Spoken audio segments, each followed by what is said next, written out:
Hi. Let's learn about aggregate demand. Aggregate demand is a measurement of the total amount of demand for all finished goods and services produced in an economy. It's commonly expressed as the total amount of money exchanged for those goods and services at a specific price level and point in time. Aggregate demand represents the demand or desire for goods produced in an economy. It is comparable to the gross domestic product, which represents the total amount of goods and services produced in an economy.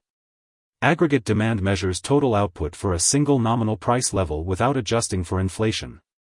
Various components and variations in calculations contribute to aggregate demand. The components of aggregate demand include consumption spending, investment spending, government spending, and net exports. These components represent the overall collective spending on products and services by all economic sectors.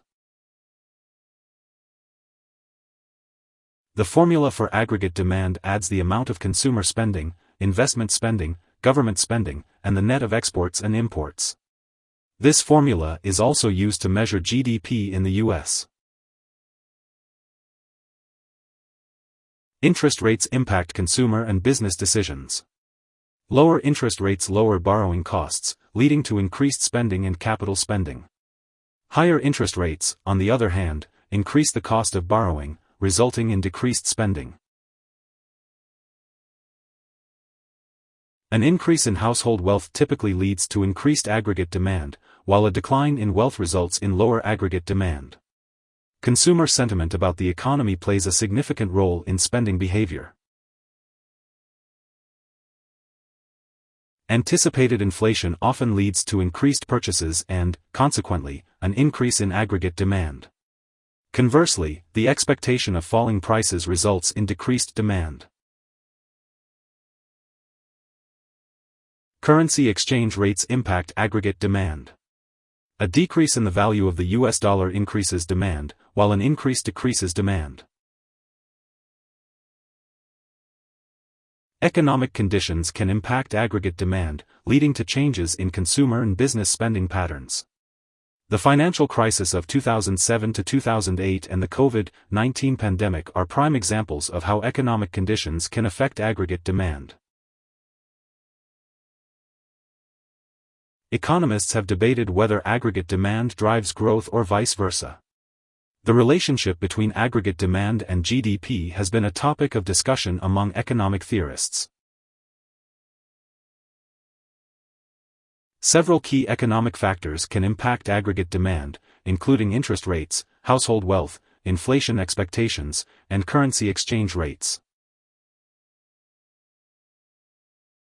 While aggregate demand helps determine the overall economic strength, it does pose some limitations. It only represents total output at a given price level and does not necessarily represent quality or standard of living.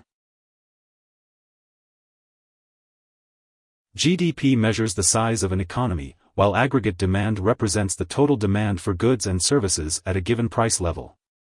The two metrics are calculated in the same way, and aggregate demand eventually equals GDP. Aggregate demand is a concept that represents the total demand within an economy for all goods and services at a certain price point. It is not a perfect metric and is the subject of debate among economists.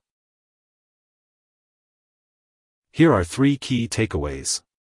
1. Aggregate demand measures the total amount of demand for all finished goods and services produced in an economy. 2. Aggregate demand is expressed as the total amount of money spent on those goods and services at a specific price level and point in time. 3. Aggregate demand consists of all consumer goods, capital goods, exports, imports, and government spending.